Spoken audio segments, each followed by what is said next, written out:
ত্রয়োদশ জাতীয় নির্বাচন সামনে রেখে সংলাপ শুরু করেছে নির্বাচন কমিশন।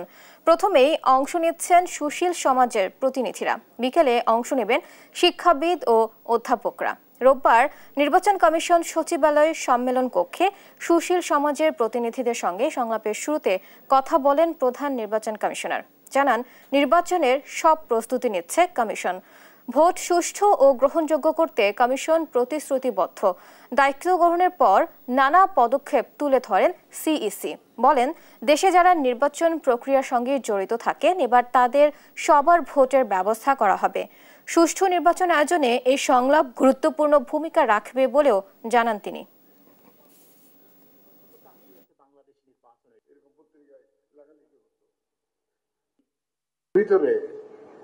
যারা ইলেকশনের সাথে জড়িত থাকেন প্রায় 10 লক্ষ লোক কাজ করেন ভোটের দিন। প্রায় 10 লক্ষ, almost a million people are involved in the electoral process. এখন they can never vote, including the returning officer himself. Returning officer যিনি থাকেন উনিও ভোট দিতে পারেন না, প্রিসাইডিং অফিসারও ভোট দিতে পারেন না। আমরা এবার এটা অ্যাড্রেস করবো, ইনশাল্লাহ সবাই ভোটের ব্যবস্থা করবো। এই আরেকটা উদ্যোগ আমরা নিয়েছি।